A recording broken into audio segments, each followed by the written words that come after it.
No puedes huir de la muerte. Desde que naces, inevitablemente caminas hacia la muerte minuto a minuto.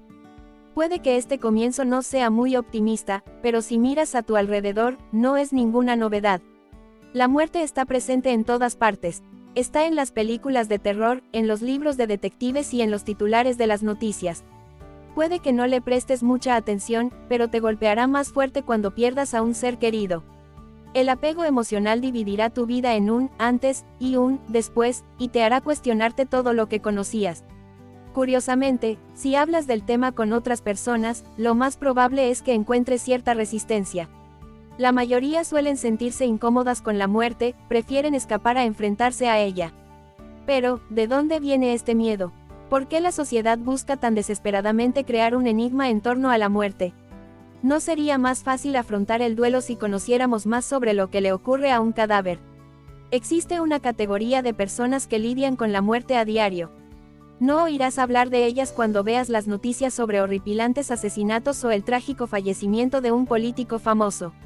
Se trata de directores de funerarias, trabajadores de tanatorios, verdugos y científicos. Detrás de sus profesiones se esconden mentes y corazones humanos. ¿Cómo afrontan la siniestra presencia de la muerte, y puede su percepción cambiar tu forma de ver la pérdida de la vida? Es hora de que lo averigües. ¿Cómo la muerte impulsa la medicina?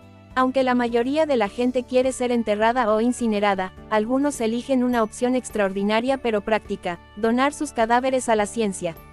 Un centro que acepta cadáveres es la Clínica Mayo de Minnesota, donde trabaja Terry Rainier.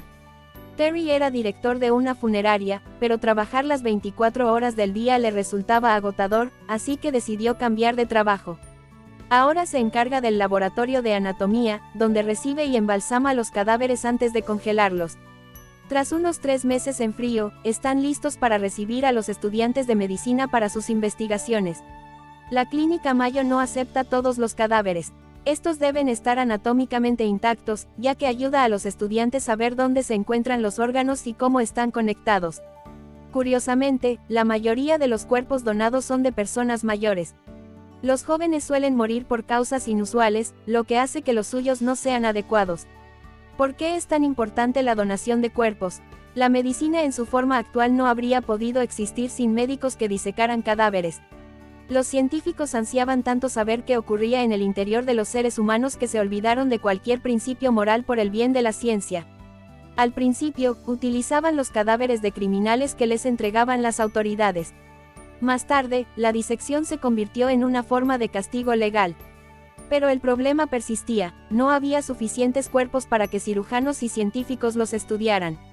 Por eso recurrieron a procesos menos agradables, como desenterrar a los muertos de sus tumbas, lo que se generalizó en el siglo XVIII. Ahora ya sabes lo que inspiró el libro Frankenstein, de Mary Shelley. Por supuesto, el secuestro de cadáveres tenía que terminar. El Estado ofreció a los científicos otra opción que consistía en tomar cadáveres de prisiones y asilos. Hoy en día, la mayoría de los países de Europa y Norteamérica tienen 2 fuentes: los donados y los no reclamados que quedan en hospitales y cárceles. ¿Qué opina Terry sobre trabajar con muertos? ¿Es algo que le afecta? Te sorprenderá saber que se siente bastante cómodo con su trabajo. Intenta tratar a los cadáveres como si estuvieran vivos. Se ocupa de sus historiales médicos y no revela ninguna información sobre sus pacientes. Además, darse cuenta de que la gente donó voluntariamente sus cuerpos para un gran fin hace que ese trabajo sea menos desgastante a nivel emocional para él. Dentro de la cabeza de un verdugo. En 2017, en Arkansas ocurrió un caso interesante. Las autoridades anunciaron que tenían que ejecutar a 8 personas en 11 días. Aunque este estado de era conocido por sus penas de muerte, este rápido ritmo no tenía precedentes. Varios verdugos retirados decidieron escribir una carta al gobernador, diciendo que un trabajo así pasaría factura mental a quienes lo llevaran a cabo. Sorprendentemente, uno de los verdugos, Jerry Gibbons, firmó la carta con su nombre. ¿Por qué este nombre es tan importante?, te preguntarás. Bueno, el cargo de verdugo entraña cierto estigma en la sociedad, ya que no son las personas que atienden a los muertos, son las que provocan la muerte de los demás. Si retrocedemos en el tiempo, los verdugos eran marginados en la sociedad. Todo el mundo los evitaba en lugares públicos y restaurantes. Vivían separados de los demás ciudadanos e incluso eran enterrados en una zona alejada. Esta reputación poco envidiable sigue persiguiendo a los verdugos modernos. Hasta pueden recibir amenazas de muerte o, peor aún, ser atacados, por lo que permanecen en el anonimato. Jerry se incorporó al personal del Corredor de la Muerte del estado de Virginia cuando solo tenía 24 años. En aquella época, creía firmemente que lo que hacía era correcto. Estaba castigando a quienes habían cometido crímenes espantosos, por lo que se lo merecían. Cuando un hombre que dirigía la ejecución en su equipo renunció, Jerry asumió sus responsabilidades. Fue él quien accionaba el interruptor de la silla eléctrica e inyectaba sustancias mortales en las venas de los presos.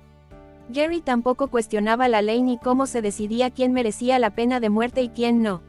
Sin embargo, esto cambió cuando él mismo fue a la cárcel por lavado de dinero. Cambió su perspectiva de la justicia, ya que se consideraba inocente. Sin embargo, apenas cambió su opinión sobre su participación en la ejecución de 62 personas. Para Jerry, la muerte era una parte natural de la vida que no se espera a todos. La ejecución de los criminales solo ponía fin a su sufrimiento. Jerry no vivió para ver la abolición del Corredor de la Muerte en Virginia en 2021, pues falleció un año antes. Los trabajadores ocultos de los hospitales. Existe otro lugar que funciona de forma casi similar al laboratorio de la Clínica Mayo, el depósito de cadáveres que puedes encontrar en cualquier hospital. Aquí los especialistas no diseccionan los cadáveres para estudiarlos, lo hacen para determinar la causa de la muerte. Lara Rose Iredale trabaja en un tanatorio como APT, o tecnóloga de anatomía patológica. Ayuda al patólogo en la autopsia examinando el cadáver, diseccionándolo y limpiándolo. Además, hace mucho papeleo. Lara dice que a veces se despierta por la noche de una pesadilla en la que un cadáver empieza a caminar. Sin embargo, no es el zombie lo que la asusta, sino la cantidad de papeles que tendría que rellenar en el caso de un cadáver desaparecido. El problema de los trabajadores de los tanatorios es que a veces se sienten invisibles. Los medios de comunicación rara vez destacan su trabajo debido al impulso común de ocultar lo relacionado con la muerte. Incluso en el entorno hospitalario pasan desapercibidos. En realidad, los trabajadores de los tanatorios realizan una gran labor. Estudian el cadáver para determinar lo que ha ocurrido y son los primeros en identificar a los muertos. Como parte de su trabajo, Lara tiene que hacer cosas que nadie hace con un cuerpo cuando está vivo, como doblarle los brazos y las piernas o levantarlo muy alto. Un técnico en anatomía patológica hace esto para romper el estado de rigor mortis, cuando el cadáver se queda rígido. Para Lara, manipular el cuerpo de esta forma le resulta extraño, como si le diera miedo hacer daño a los muertos. Otra cosa que conmueve es la cantidad de muertes maternas con las que se encuentra. Lo que más le indigna es la rapidez con la que la sociedad cambia su perspectiva sobre las mujeres. Cuando están embarazadas, son protegidas y elogiadas. Pero, una vez que tienen el bebé, deben hacer frente a la presión psicológica y a las responsabilidades. Si a esto añadimos los problemas económicos y la desigualdad, muchas madres corren el riesgo de morir. Como técnica en anatomía patológica, Lara aprendió una lección inestimable. Aparte de detectar distintas patologías en el interior de los cuerpos, se dio cuenta de que muchas personas mueren solas. No hay nadie que venga a despedirse de ellas. Esto le dio sentido a su vida. Ella quiere tener a alguien a su lado cuando fallezca, alguien que la visite y la recuerde. Cuando la muerte es sobrecogedora. ¿Alguna vez te has preguntado cómo se gestiona la muerte a gran escala? Cuando se produce una enorme catástrofe natural o se estrella un avión, ¿quién se hace cargo de las consecuencias? Algunas compañías que podrían verse en apuros, por ejemplo, las aéreas, ferroviarias o de autobuses, contratan a organizaciones especializadas que se hacen cargo de la situación. Mark Oliver trabaja en una empresa de este tipo. Es un expolicía que antes se ocupaba de investigaciones de homicidios e identificación de cadáveres. Su experiencia y sus excepcionales habilidades organizativas le ayudaron a conseguir un puesto en Kenyon. Kenyon ofrece un amplio espectro de servicios. Uno de ellos es la creación de una línea telefónica directa para que la gente llame e informe sobre familiares o amigos desaparecidos.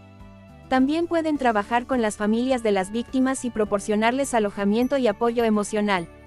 Una de las tareas más críticas es la identificación de las víctimas, de la que se encarga Mark. Participó en las exhumaciones de fosas comunes en Kosovo y fue testigo de los daños causados por el tsunami en Sri Lanka en 2004.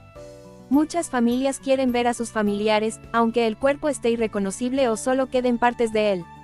De cierta forma, les ayuda a afrontar la pérdida y a llorar dignamente a sus seres queridos.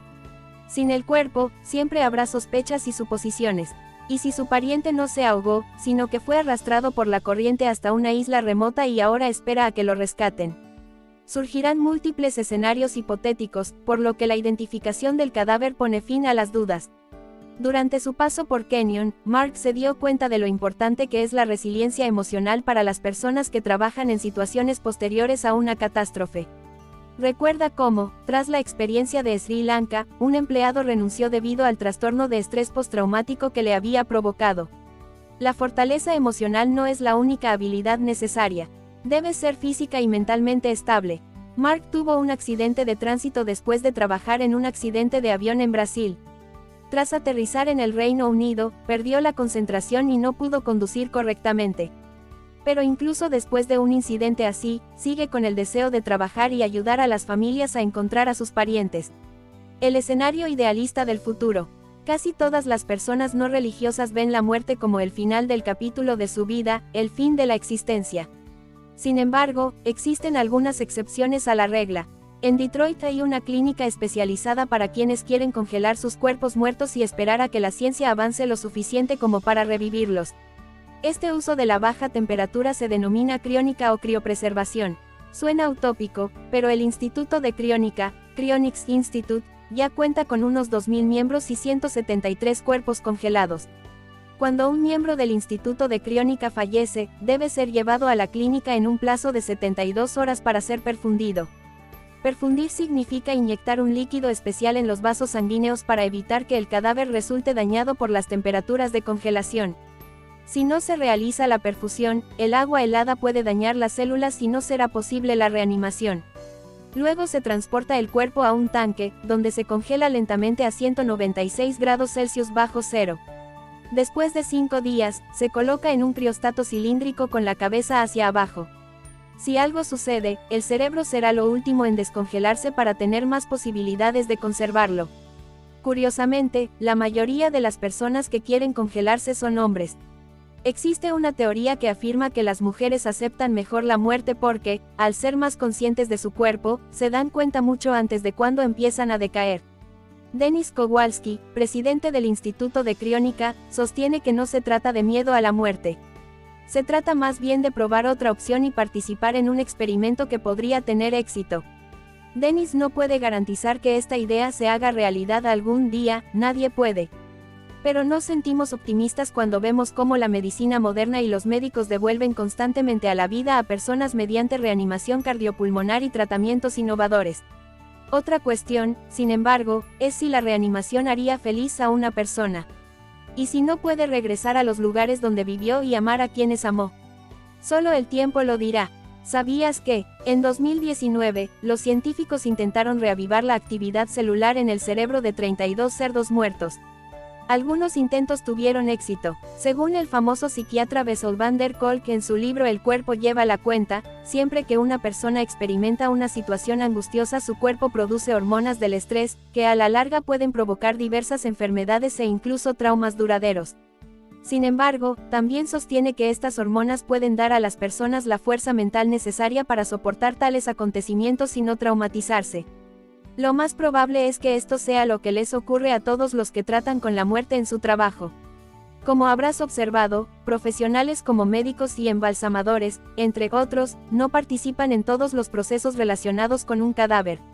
Mientras que unos se encargan de vestirlo, otros lo transportan. Son piezas de un rompecabezas que abarca el extenso procedimiento de despedir a una persona, lo que los ayuda a desapegarse y a afrontarlo emocionalmente. Aunque se trata de un desapego, no es frialdad, sino más bien la forma de contemplar la muerte en diferentes contextos. Prueba esto. Cuando te enfrentes a una pérdida, presta atención a tus pensamientos y establece tus límites. ¿Te sientes bien vistiendo a un cadáver o asistiendo a un funeral? Si sientes que eso te haría sentir completamente destrozado, no te presiones demasiado y no te sientas mal por ello. Para aceptar que la muerte es inevitable, aprende a pensar como un jardinero. Todo jardinero sabe que, por muchas plantas que cultive en primavera, todas se marchitarán o desaparecerán cuando llegue el otoño. Celebra la vida porque es muy corta e impredecible. Vive cada momento con emoción y propósito. Deja una huella en el corazón de la gente para que tu recuerdo siga vivo cuando ya no estés.